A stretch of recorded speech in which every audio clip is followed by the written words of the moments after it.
It's time for Seal Beach City Limits. Special guest Richard Hastings. And now your host, Eddie Montana. Welcome to Seal Beach City Limits.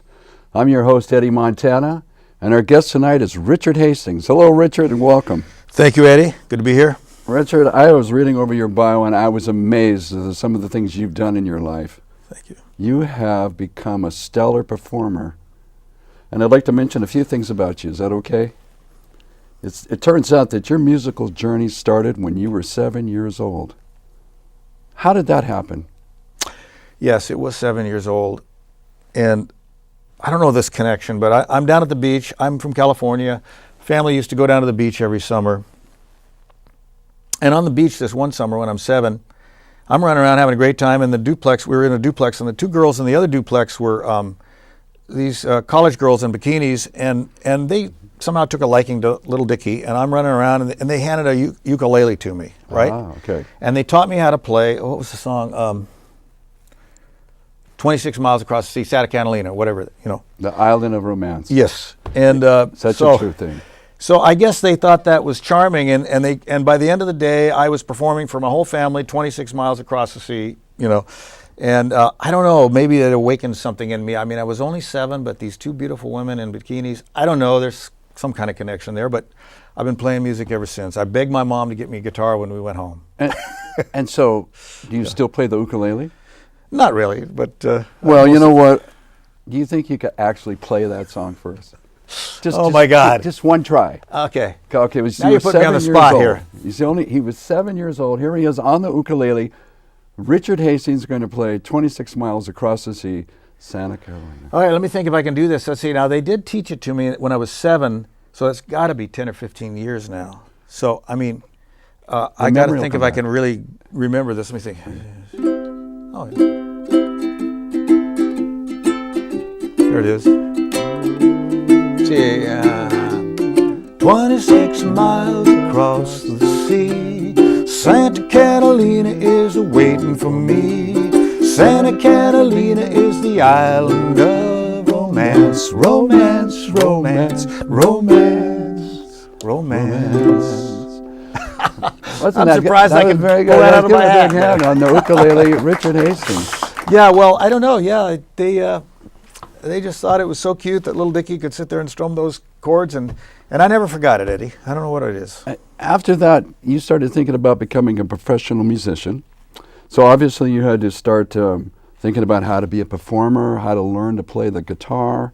And you were probably 12, 13 years old when you got your first guitar. Well, actually, no, it wasn't long after that trip to the beach that, like I said, I begged my mom to get me a real guitar. So with that year sometime, we got an actual guitar, and I started taking some basic guitar lessons. Mm-hmm. And you started learning different things about the music world. And in your bio, it turns out that you're a composer. Yes, do a lot of composing. And you're a studio musician, right. So you work with other artists. What are some of the famous artists you've played with? Well, you know, I've had some, I'm kind of an eclectic recording artist, so I've done everything from smooth jazz albums to classical, to solo guitar work, to flamenco. And my latest left turn is basically sort of a singer-songwriter country album, which we're going to be talking about. But and you mentioned that you came up with a new style, a new genre for country music. What do you call that? Well, I call it gentleman country because, you know, this album I'm very proud of this album. I'm very happy with it. But, you know, it's a lot of the modern country, is just talking about T-shirts in summertime and dogs and trucks, you know. Barbecues. Yeah, and so I'm old school. I actually try to be a little bit poetic in the songwriting that I did on this CD, but it's basically country based. I had some wonderful artists come in and back me up on steel, slide guitar and dobro and all kinds of things that give it a real country flavor. Now, but I wrote everything on the album. You did write it. It's a beautiful album, by the way, and we're going to get more into that. But you had an influence in your life, in your family, by a major folk artist. Who was that person? Absolutely. You know, it's funny that I've really come back to that in these recent years, but my my cousin Tim Hardin was a fabulous songwriter and singer back in the 60s. And he was kind of a next generation up, but I was watching him as a kid. I'll never forget the day I came home and we heard on the radio, my mother picked me up from school, and we heard on the radio, If I Were a Carpenter. And she goes, "My God, is that Tim?" Our cousin Tim. And I go, "I don't know." And it turns out it was Bobby Darin with his big hit, If I Were a Carpenter. Mm-hmm. Well, that song went on to be one of the most recorded tunes in history. Mm-hmm. And so Tim, although sort of a forgotten figure at this point, he was a fabulous artist. He played in Carnegie Hall. He played at Woodstock. He was a brilliant natural musician who, as a young man, I grew up watching him in Greenwich Village. And he would call and we'd chat and he'd talk about, hanging out with Joan Baez and Joni Mitchell and Stephen Stills and Bob Dylan in the Village back in the 60s in the folk era. And Tim was a big part of that. And so his influence with you, and by the way, I have a picture I'm going to show the audience of you and Tim Hardin, and you're very similar in looks, very similar in styles, and your vocal qualities are very similar too. So it's amazing. It's almost like a genetic passover from him to you, and I was just stunned by it. I think that's just wonderful that you could have something like that happen in your life. Now, we'll talk more about Tim Hardin and your upcoming CD with Tim Hardin, and that is entitled The Last Troubadour. Right. And it's the Tim Hardin Legacy. And you're just now released a new album now, which is entitled Another Life, A Fate Cuts Like a Knife. And that's a beautiful album, and we're going to talk more about that too for the audience. But one of the things that you learned as a professor, or actually as a teacher in college, was to help people learn how to play the classical guitar. And you learned many different styles, which included flamenco and country. And I've seen your guitars. They're beautiful guitars. They're like made by special luthiers. Am I correct? Most of them are handmade, the ones I work with professionally, yeah. And they sound amazing. They just resonate. And you have a style on the guitar that I've never seen anybody do before. You play percussion on different sections of your guitar while you're playing. I do that some just because I don't know if I ever thought about it, but yeah, I'm just always focused on the rhythms. Yeah. Yes, and you've written some classical songs, and you were mentioning to me that you had written a samba, which was combining flamenco and Brazilian and classical music together. Yeah, basically I did, as I progressed in my musical studies, as a young person, back to when I was 7, I just had a lot of fun playing Beatles tunes and whatever back in the day. But when I got to college, I realized, you could actually study this stuff. Mm-hmm. I eventually got my my master's degree from USC, and I studied with Pepe Romero, took master classes from Christopher Parkening and Andre Segovia, and a number of people. Oh, that's amazing. So my foundation is classical guitar. That's where my technique comes from, and that's where my sensibility comes from as far as just loving the tone of a nylon string classical guitar. So a lot of that is on this album as well. But as a working musician, that's what I've been doing for many years, is utilizing that fundamental technique, based on classical, but applying it to jazz, applying it to pop, applying it to flamenco, and a number of things. And I've released several albums with that. And I'd be glad to play a couple pieces for you. I could play a classical piece and then maybe something that shows sort of a combination. The one that we were talking about is Samba Rumba, which is a great combination because part of the song is a samba, part of it is a rumba, a Spanish rumba. And it's based on certain jazz progressions, so I'm improvising as a jazz player as well on it. So I'll be glad to play that for you. That would be great. All right, we're going to have Richard Hastings up to the stage, and he's going to perform that song for you. Great. Let's do it.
Welcome back to Seal Beach City Limits. Our guest today is Richard Hastings. That show you just did on the instrument was amazing. Thank you. I just want to congratulate you on all the work you put in being a classical guitarist, a Brazilian guitarist, a flamenco guitarist, and that has been like number one in your life as far as going out and working as a working musician, right? That was where you started. Absolutely. With your entertainment. I've been very blessed because I've basically spent my whole life doing what I love. I never hate going to work. And I don't know how I did it, but somehow, all these years you've been working professionally here in Southern California.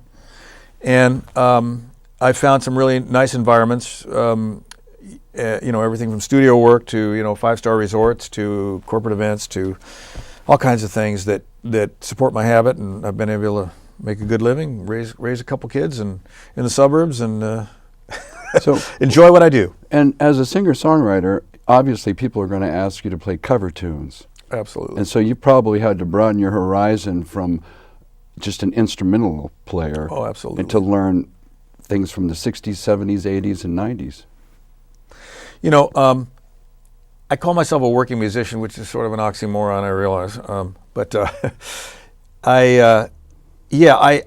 In any given week, I can be out one night playing, classical guitar, another night playing with a jazz quartet, another night singing Jack Johnson and John Mayer tunes.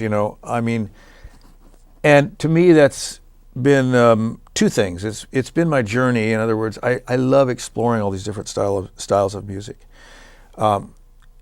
And it's also been a way of making a living because, you're right. If you're doing a pop gig, you better know certain songs and you better be able to handle it, And so through the years, I've done everything from, pop, jazz, classical, folk, country, everything but heavy rock and roll. I didn't want to go deaf, so I kind of gave that up years ago. But I'm basically an acoustic player, and that's my love. Yeah. Mm. And that shows in your performances. And back to Tim Hardin. Yeah. Let's talk a little bit more about Tim. So I know that even Tim Hardin was in Seal Beach at one time playing in the coffee shops. He played probably at the Golden Bear in Huntington Beach also, and he also played at the Troubadour. Yeah, and you mentioned he was at Woodstock, and he was supposed to be the opening act. Yeah, the word is that Tim was supposed to open Woodstock. He was supposed to be the first performer. And, Tim was notorious and never apologized for this, but he had a very serious heroin addiction most of his life. He was kind of a product of the 60s. But, and I think there was some of that going on that day. And I think when Michael Lang, the producer of Woodstock, asked him to go out and be the first performer in front of 500,000 people, I'd have a little stage fright too. So he wasn't in any condition to go out. Sure. So they grabbed Richie Havens. And ironically, that's when he did that iconic performance that's so famous with "Here Comes the Sun" and what was the other one? Freedom, he did. Yeah, Freedom, yeah. And I guess they were just telling him, Richie, just keep going. We got to set up the next band. So it's Tim was actually supposed to open Woodstock, and he lived at the time. He lived right out there in Woodstock. He was living in Woodstock, but he ended up playing a set in the evening that evening. So, you saw him play at the Troubadour. Yeah. I think he went there. I'll never forget this, man. How old were you at that age? I must have been 12 or something. And I'm this little preppy kid, I'm coming from the suburbs, and my mom brings me down there, and Tim's playing in town, and we were all stoked because, our famous cousins come into town and playing at the Troubadour. And that was one of the most inspiring performances I've ever seen. I do not forget that performance to this day. I'm this little preppy kid. My mom's, we're like Leave It to Beaver meets, Hollywood, and and there we are, and we're backstage on Tim's break, and there's some guy wandering around with a little vial of white powder and offering it to my mother, and Tim's going, get out of here. So this was a whole other era. That was not a sugar substitute. It was not saccharin, no. And so this was a whole other world, and I got a little glimpse of, but fascinating. But more importantly, Tim left me with a great amount of inspiration. Mm-hmm. as a songwriter and a performer. And you've sung some of his songs, right? I have. And you've done a whole album dedicated to Yes. him. And that's going to be coming out shortly, right after we finish promoting this current album that I've done with my songwriting. I did about a dozen of Tim's tunes and recreated them I did my own arrangements and whatnot. And you've got some performers that are on your album that actually played with Tim Hardin. Absolutely. I was able to get John Sebastian to play some blues harp on it, and John, famous for Love and Spoonful and a number of... Yeah, he played with the Doors on the Roadhouse Blues. Absolutely, and a lot of people back in the day, and including Tim. He played on Tim's first album, which actually was released as his third album, called This Is Tim Hardin. And I spent a day with John back in Woodstock, where he lives, and he told me a lot of great Tim stories. But apparently they lived in the same apartment. One night in Greenwich Village, Tim knocks on his door at 11 o'clock at night, and John opens the door, and Tim goes, "You're playing on my album tomorrow, man." That's it. And John goes, "Well, okay." That's it. You I say guess okay, I'm in. you better believe it. So yeah, it was a fascinating story. But I got not only John Sebastian, but I got Mike Maneri, who's a vibraphone player who played on a famous tune of his called "Misty Roses," to also play on my production of Tim's tune. So it was kind of a nice mix to bring some of the old school players back into this project. I'm looking forward to hearing that album. Very proud of it. I'm so glad that you're doing this for Tim, because he just hasn't had a legacy that has been presented in this special way. Tim's been forgotten. He really has, and it's a sad thing, but and it's a long story.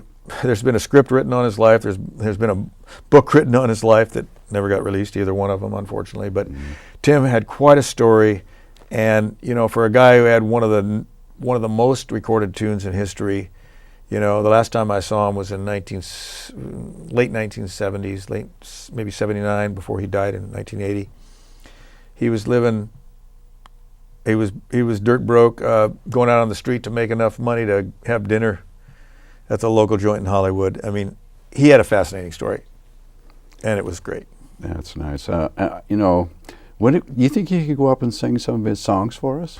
Absolutely. I'll do a couple of the arrangements off the album for you. And could you do "If I Was a Carpenter"? If I Were a Carpenter. If I Were a Carpenter. Get proper grammar here, Eddie. That's right. And "Reason to Believe." Reason to Believe. That was wasn't that like Rod Stewart? Didn't he cover that one? Rod Stewart covered that twice. In fact, I met Rod Stewart one night at one of my gigs. He was at my gig. Rod came to my gig. Anyway, I had a nice chat with him, and I played that tune, and he really wanted to know about Tim, and I told him a little bit about it, and he turned to me and he says, "You know what? That was 1972." He says that was the A side of Maggie May, but it became the B side because Maggie May became the hit. But I'll tell you, that put me on the map. He told me that personally. Reason to Believe. And he also recorded it again in the 90s in the unplugged version. It's a great song. I actually play it myself, and I really like it. Great tune. And so we're going to welcome you to the stage. Great. Richard Hastings is going to play some cuts from Tim Hardin. All right, let's do it. Okay.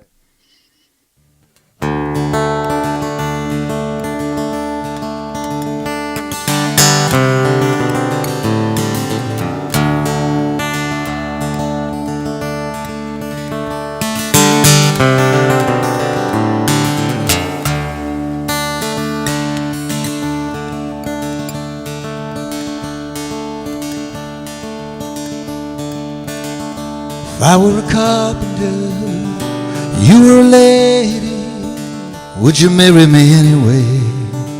Would you have my baby? Tinker were my trade, you still find me carrying the pots I made, following behind me. Save my love for sorrow, save my love for lonely. I've given you my tomorrow, love me only.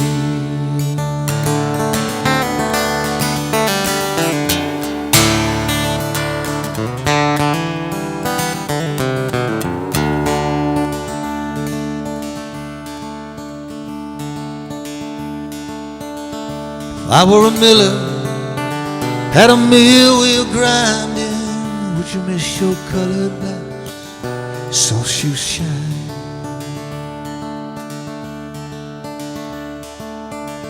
For work my hands in wood, would you still love me? Answer me, baby, yes I would. I'll keep you above me. Save my love for sorrow, save my love for lonely. I've given you my tomorrow, love me only.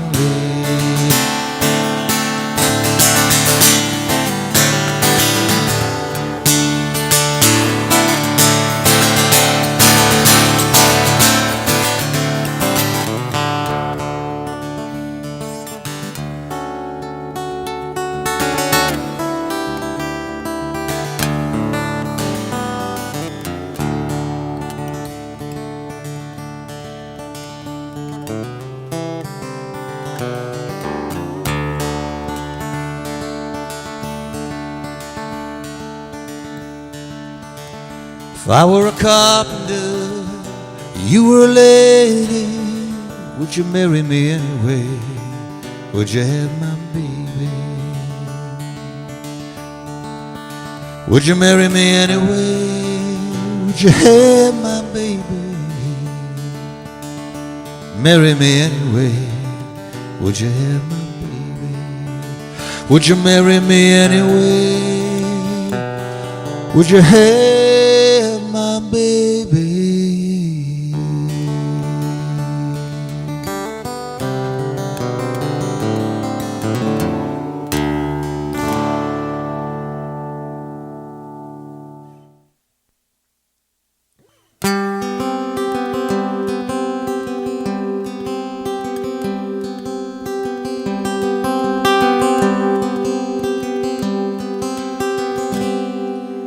If I listen long enough to you, find a way to believe it's all true, knowing that you lied straight-faced while I cried, still I look to find a reason to believe someone like you makes it easy to live without somebody else. Someone like you makes it easy to give, never thinking of myself.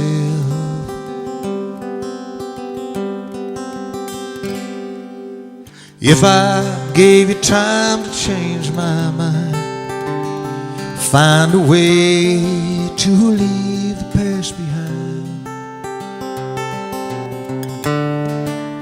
knowing that you lied straight-faced while I cried, still I look to find a reason to believe someone like you makes it hard to live without somebody else. Someone like you makes it easy to give, never thinking of myself.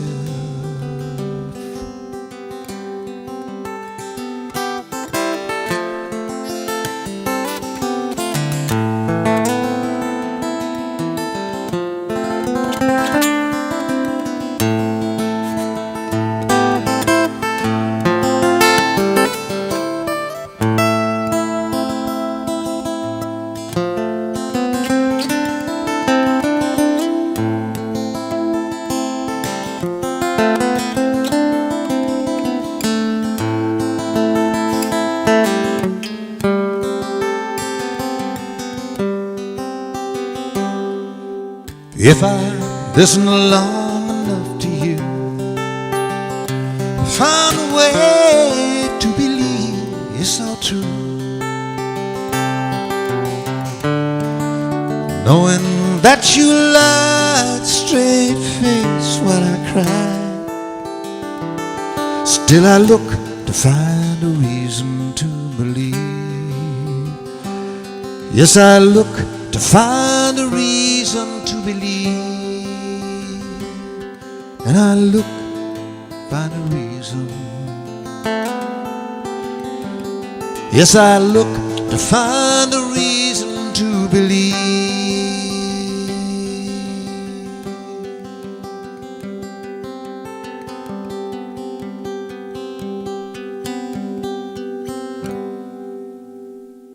Welcome to Seal Beach City Limits. Our guest tonight is Richard Hastings. And you're Jimmy Fallon. It's day or night. It doesn't matter. Oh, that's right. You're Eddie Montana. I'm That's Eddie right. Montana, your host. We'll get that straight one Thanks, of these Richard. days. I appreciate that. You know, if there's one thing we have is a good camaraderie going on. That's right. And we've had a great show so far. And you are an amazing performer. I really love what you Thank did you, with Eddie. Tim Hardin songs. Thanks, man. And then we're just moving along here. And we talked about your album for Tim. Now we're going to talk about your new album that just came out, and it's called Another Life. Fate Cuts Like a Knife. Here's a little picture of it here, but you'll see a bigger picture on the screen.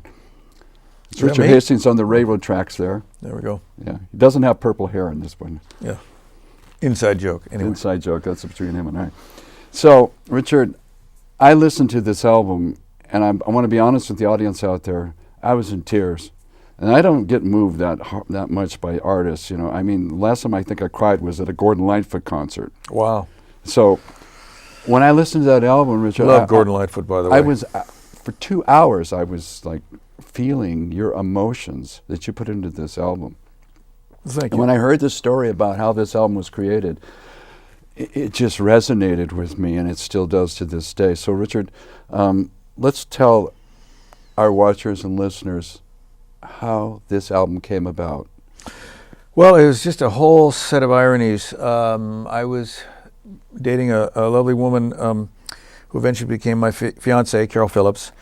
And ironically, every time we'd come home to her place in the beginning, she'd always put on this compilation album from the 60s, which was, you know, some Rod Stewart and some Neil Young and a variety of artists from the 60s. And one of the tunes that came on there was Tim Hardin singing Reason to Believe.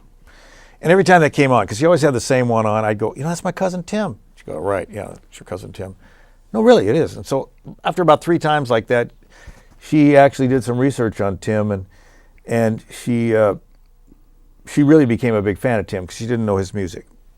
And then, you know, she would come to my gigs, and I'd be playing my flamenco and jazz and whatnot. And one of the gigs she came to finally was one that I was singing, and I was just doing my pop stuff. And she goes, Richard, you got to do that. And you got to do an album of Tim's music. And I'm going, you know what? That's a good idea. I kind of put Tim in the back of my mind all these years after his death in 1980. And, you know, so she inspired me to do that. And little did I know at the time that was going to be a turning point in my life. And that's why I called this album Another Life, which is the title cut on here. Now, Another Life, why is it that the title cut? Now, when I listened to that song, there was a different feeling about that song, and it describes how you can be in one place or another, and it changes your life because of that. Yeah, the slightest movement, you know, you like I say in the song, take a right, take a left, straight down the highway, right at the light or straight ahead, you know, the slightest move in one's life, and we can all relate to this, that, you know, the slightest chance meeting, the chance situation changed your entire life. And that became very real to me because during the time when we were both involved in, you know, she was very instrumental in pushing me to write songs, and where I was talking about song titles and ideas, and I try out my stuff for her and everything. You know, during that whole time, I didn't realize that a lot of these songs would become prophetic, and a lot of them eventually became cathartic because, frankly and sadly, during that period, Carol came down with cancer. Right. And, you know, I was writing all these songs, and I'll give you an example, like Tell Her. We thought that was a beautiful title because it's very real. It's a very real sentiment. And I wanted to write from the heart in this entire project, just like Tim did. And, you know, on Tim's gravestone, by the way, it says he sang from the heart. And I didn't want to do anything artificial. I just wanted to do something real. You know, I'm kind of old school like that. So anyway, this is just an example. I wrote this song, Tell Her, and it was, you know, I was very happy with it. And then I went back to Nashville and was kind of throwing it across with some publishers and some writers back there. And they said, you know, maybe you should personalize that chorus a little bit. because it was a little vague. And I did finally, and the chorus eventually became, I speak from the heart because I let her slip away before I could tell her, basically, is the chorus. And I didn't even know at that point she was going to die. And so it was strangely prophetic, but that song almost became sort of, cathartic and prophetic. And same with Tears Across the Sunset. I wrote while she was alive, and I knew she was dying at the time, and finished it after her death, and actually sang it at her funeral. So frankly, all these things were very, very heartfelt and very real. I applied my craft to it all. I think that's very important. Mm-hmm. But I also wanted to express something that was straight from the heart. Okay, so you know what I'd like to do? We have a video that you produced, a music video. We're going to show that music video, right. And it's the title cut from the album. And while the people are watching that video, you're going to get ready to go up and perform these songs from your heart that you sang and wrote that describe how you felt during this time with Carol's being alive and passing. Yeah. Okay, and so let's welcome to the stage Richard Hastings, some of the songs off his new album, Another Life, Fate Cuts Like a Knife.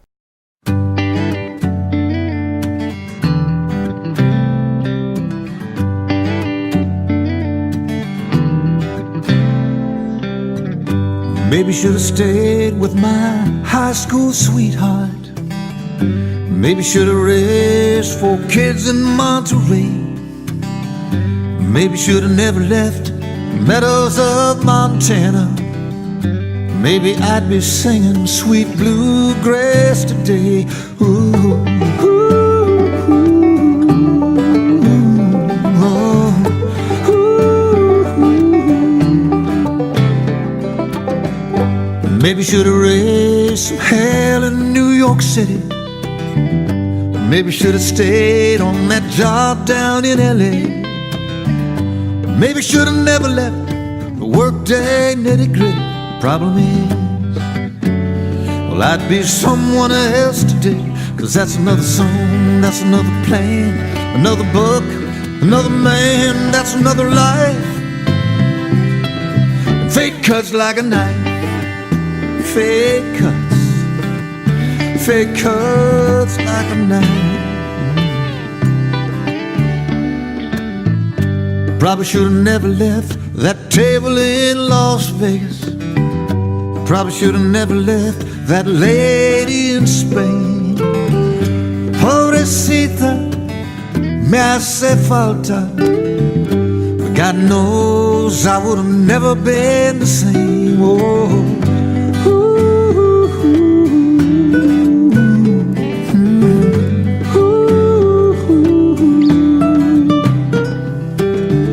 It's anybody's guess, take a right or take a left.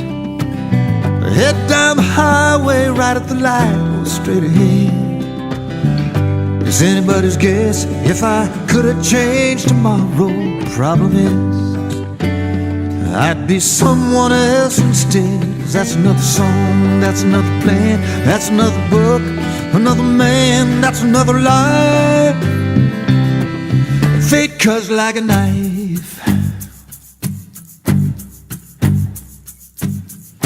If you really stop and think about it,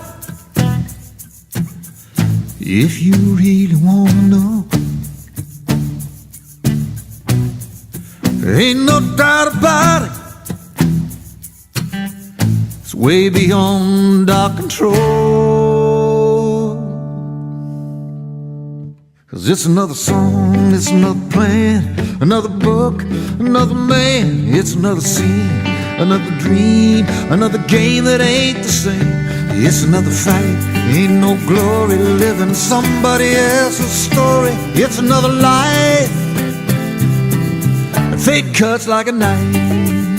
Fate cuts like a knife.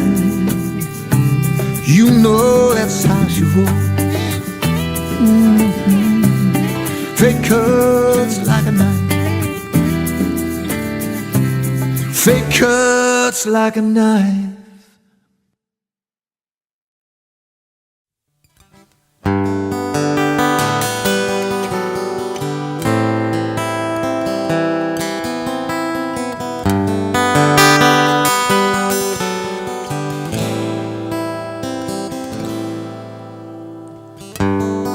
If you see waves when you kiss her, she stirs the waters of your heart when she walks in the room. Makes you feel like a river flowing back to its source. Tell her,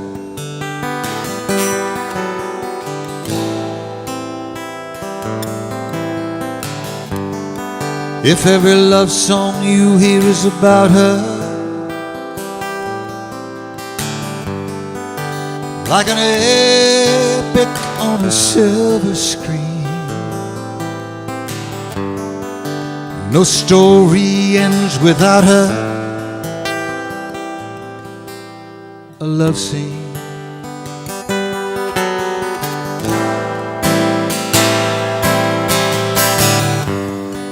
If you've been wondering where she's been all your life, like a long forgotten memory from another place and time, like a long lost twin you lost so long ago you thought you'd never find. Tell her,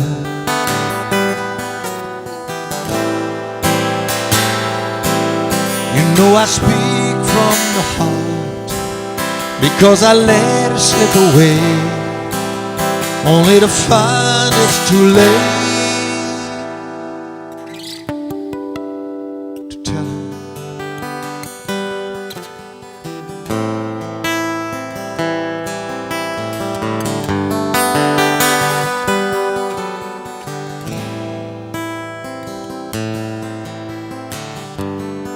And when you feel like you're so far from home,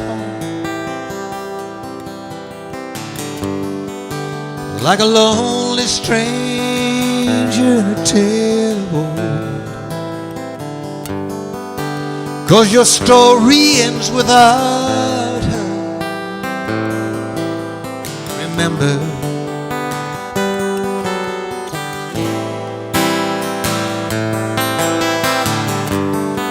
that when the shadows were closing in on you, she was the only ray of light shine through, like an angel of mercy taking you through the darkest night.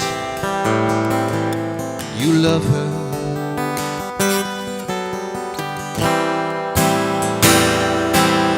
You know I speak from the heart, because I let her slip away, only to find it's too late.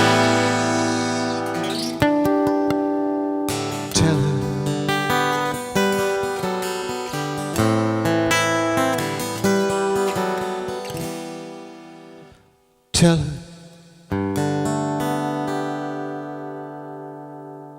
I got tears across the sunset, tears in my view, tears are on my window, looks like the moon's been crying too. I got tears across the sunset, flowing into the deep blue sea. Tears on my rear view mirror, making memories hard to see. Thinking about you, thinking about you.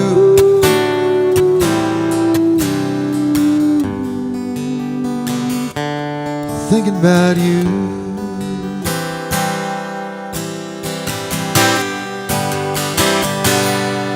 We were so busy making memories, floating through time together, so busy making so many dreams come true.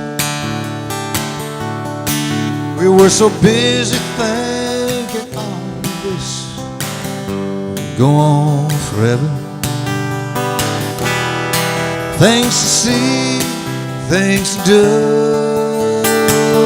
Now I've got tears across the sunset, tears in my view, tears on my window. Looks like the moon's been crying too. I got tears across the sunset, flowing into the deep blue sea. Tears on my rear view mirror, making memories hard to see. I'm thinking about you,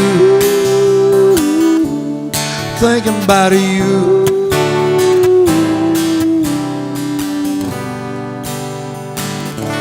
Just thinking about you.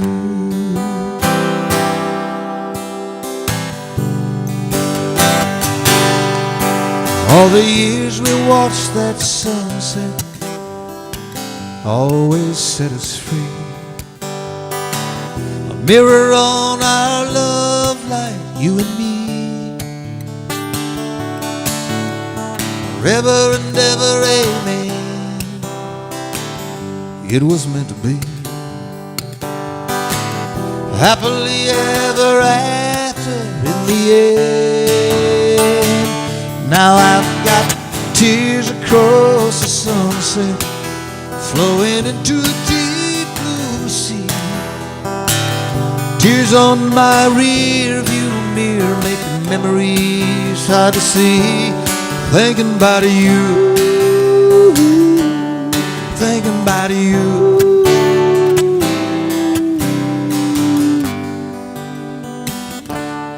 Thinking about you. You look for my love letters to heaven for you,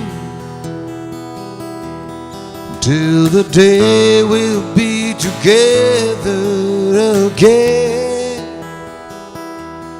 Be more tears across the sunset then.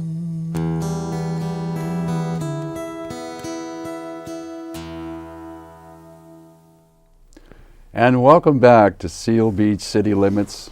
Today, our guest is Richard Hastings, who has been talking about his life and other lives he's had. We've talked about his new album that's out now, Another Life, Fate Cuts Like a Knife, and his relationship to his cousin, Tim Hardin. And it's been a wonderful journey for you so far. Absolutely. You have Eddie. learned so much about the music trade as a performer, producer, studio musician, contractor, and just an energetic individual. Your energies are just off the chart, my friend. Well, I was just determined to play guitar, man. That's it. I just want to play music, like Wayne Newton said in an old Bonanza episode. I just want to sing, Paul. Yeah. So I never forgot that. But and you know what? By some quirk of fate, I took a left, I took a right. Somehow I'm still doing it, and I'm very grateful. I never hated going to work. I've been playing and performing for many, many years, and it's a blessing. Well, God bless you, Richard. I want to thank Seal Beach TV, but we'll be back with some great guests. I want to thank the crew. They've all done a great job here today, and our guests that have come. And we're going to wrap it all up here and thank the Cable Communication Foundation. And you all have a blessed day. Thank you so much. Thank you, Eddie.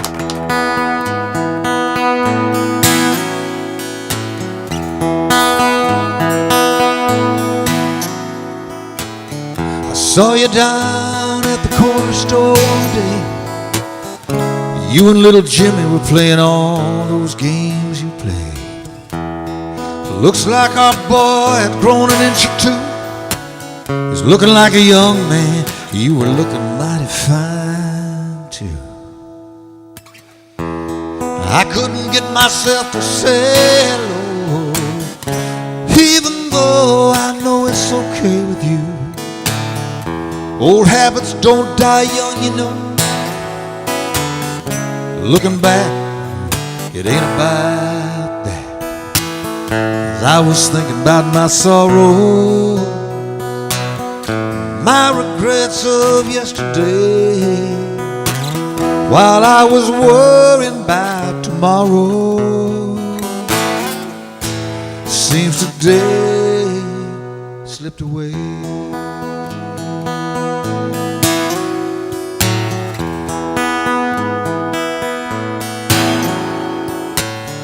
So I took myself down to the bar room to take a little time to forget. Didn't take too much time to remember you and Jimmy were heaven sent. Old man sat down beside me. Man, he was looking mighty spent. When I asked him what was going on, he just looked straight ahead and said, while I was thinking about my sorrows, my regrets of yesterday, while I was worrying about tomorrow, seems today slipped away.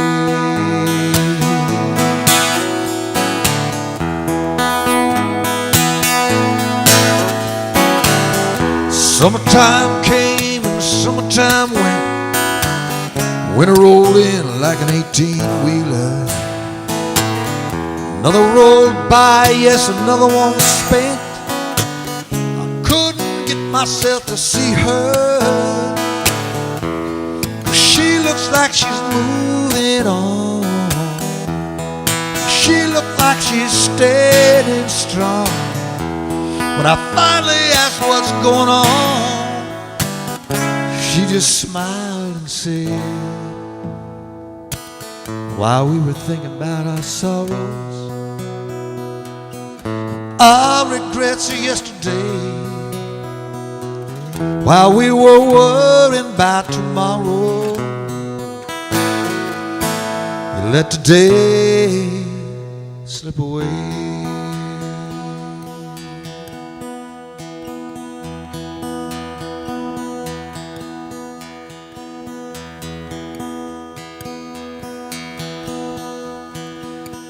Looks like Jimmy's grown up real fine. Time's moving on like a song, like that old 18-wheeler rolling by. You can't stop too long. Said, sorry I haven't been down to see you, Dad. It's a busy world and a busy time, but you know I'm a lot like you are. Thinking back, it's a crime. While I was thinking about my sorrow, my regrets of yesterday, while I was worrying about tomorrow, seems today slipped away.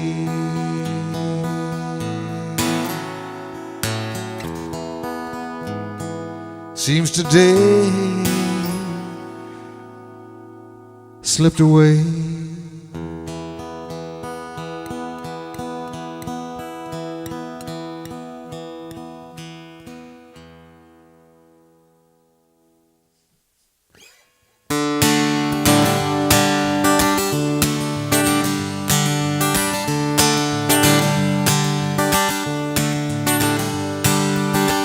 Well, I don't need your company tonight. Just letting you know, baby, everything's alright. And I won't miss you even if I try, 'cause I ain't lonely, baby. I got me, myself, and I. We got game on, we got beer. We ain't worried about where we go from here. Yeah, we got history that I can't deny. We ain't lonely, baby. We got me, myself, and I. We don't worry about tomorrow. We don't need deep conversation. Got no time for pain or sorrow. No time for obligation. Me and the boys, yeah, we got on rhythm. We're singing the blues, just don't wanna live them. We're singing songs that don't make us cry. 3-part harmony with me, myself, and I. We don't need no Chardonnay at sunset. We don't need no long walk on the beach.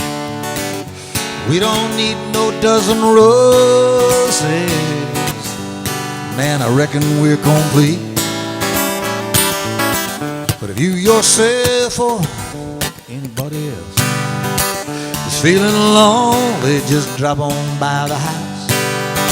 Oh, we don't need no company tonight. Three's a party, baby. You, yourself, and I. We'll have a real good time. You, yourself, me, myself, and I.